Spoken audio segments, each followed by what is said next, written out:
ఓం అరుణాచలేశ్వరాయ నమః. ముందుగా అందరి తరపున మీకు పుట్టినరోజు శుభాకాంక్షలు.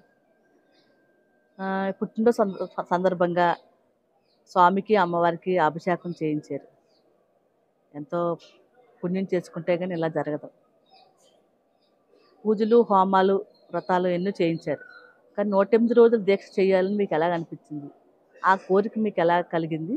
దాని గురించి చాలా వివరించాలని కోరుకుంటున్నాను. సంతోషం లక్ష్మి. నేను ఎన్ని దీక్షలు చేస్తున్నా కానీ దానికి నీ సహకారం లేకపోతే ఈ హోమాలు కానీ, దీక్షలు కానీ, వ్రతాలు కానీ, నోములు కానీ, అన్నదానాలు కానీ, వస్త్రదానాలు కానీ ఇలా నేను ఏది చేయలేను. దీనికి నీ సహకారం అందిస్తున్నందుకు నా పుట్టినరోజు సందర్భంగా నా ఆశీస్సులు అందజేస్తూ, నువ్వు అడిగినటువంటి ప్రశ్న అందరికీ ఉంది, సంశయం ఉంది. దాన్ని నా పుట్టినరోజు సందర్భంగా అందరికీ తెలియజేస్తాను. ఇదిగో ఈ అరుణాచలగిరి.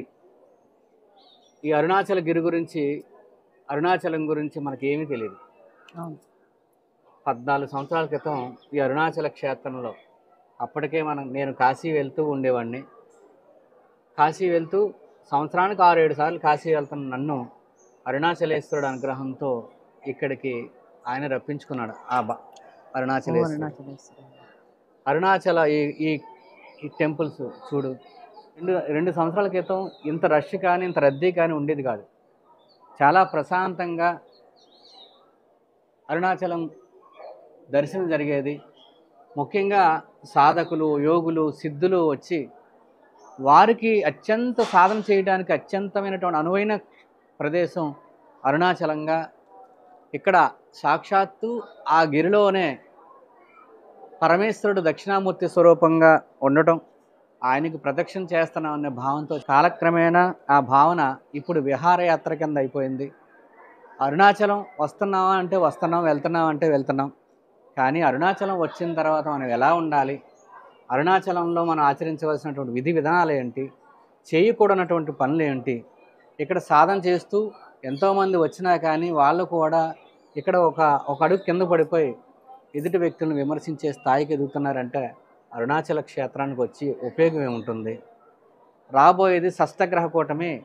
ఎన్నో రకాల ఇబ్బందులు ప్రతి ఒక్కరికి, ముఖ్యంగా మనుషుల్లోని, కుటుంబాల్లోని, రాష్ట్రంలోను, దేశంలోను, ప్రపంచంలోని ఎన్నో ప్రకృతి వైపరీత్యాలు వస్తాయి.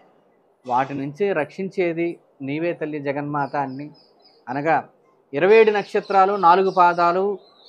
ఈ 27 నక్షత్రాలు 4 108. ఈ 108 రోజులు ప్రతిరోజు 108 మందికి అరుణాచలగిరిలో అన్నప్రసాద వితరణ చేసేటటువంటి అనుగ్రహ సమేత అరుణాచలేశ్వరుడు అనుగ్రహించినటువంటి ఈ దీక్షను శిరసా వహించి నేను ఈ దీక్ష చేయబోతున్నానని మన శ్రేయోభిలాషులు కొంతమంది చెప్పగా, వారు మీరు చేసేటటువంటి దీక్షకి మా సహాయ సహకారాలు మేము అందిస్తామని ఎంతోమంది వారు సహృదయంతో అందించడం, చేయూతను అందించడం వల్ల ఈ దీక్ష 43వ రోజుకి చేరుకుంది. అందున ఈ దీక్షా సమయంలో నా పుట్టినరోజు రావటం, ఆ పుట్టినరోజు అరుణాచల క్షేత్రంలో జరుపుకోవటం, ఇది నాకు నా జన్మ చరితార్థం అయింది. ఈ కార్యక్రమాలు ఇంత దిగ్విజయంగా జరగడానికి సహకారం అందిస్తున్నటువంటి భక్తులందరికీ నా పుట్టినరోజు సందర్భంగా వారికి ఆశీస్సులు అందజేస్తూ పుట్టినరోజు శుభాకాంక్షలు తెలియజేస్తూ ఉన్నారు. అలాగే వారందరికీ కూడా వారి కుటుంబ సభ్యులు వారి వంశం తరించాలని అరుణాచలేశ్వరుని క్షేత్రం నుంచి, సాక్షాత్తు అరుణాచలం నుంచే వారికి ఆశీస్సులు, ఆ జగన్మాత, ఆ అరుణాచలేశ్వరుడు, గురు రమణుల వారి యొక్క ఆశీస్సు వారిపై ఉండాలని, ప్రతి ఒక్కరూ బాగుండాలని, అందరూ బాగుంటేనే మనం బాగుంటాం. మతం అన్నది ఏంటంటే మానవత్వాన్ని పెంచేది మతం, కానీ మన మతాన్ని పెంచుకుని మనం వికృతమైన చేష్టలు చేయకుండా మనిషికి సాటి మనిషికి చేయూతను అందించడం, ఎవరిని కూడా మనం నొప్పించకుండా బతకడం అనేదే ఈ యొక్క నా యొక్క సందేశం. పుట్టినరోజు సందర్భంగా ఎంతోమంది ఎన్నో అంటుంటారు, కానీ ఆ వారు అనబట్టే మన యొక్క కీర్తి ఆజరామంగా పెరుగుతూ ఉంటుంది. అలాగే ఈ యొక్క దీక్షా సమయంలో మనకి ఇంకా కొన్ని రోజులు ఉన్నది కనుక ఎవరైనా సహకారం అందించాలని కోరుకుంటే వారు అమ్మవారు స్వయం పాకంగా కందిపప్పు కానీ, ఆయిల్ కానీ, తర్వాత నెయ్యి కానీ, కూరగాయల నిమిత్తం కానీ, ఆకుల నిమిత్తం కానీ, వాటర్ నిమిత్తం కానీ, గ్యాస్ నిమిత్తం కానీ ఏదైనా అందించవచ్చు.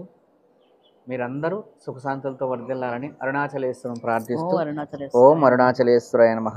శ్రీమాత్రే నమః.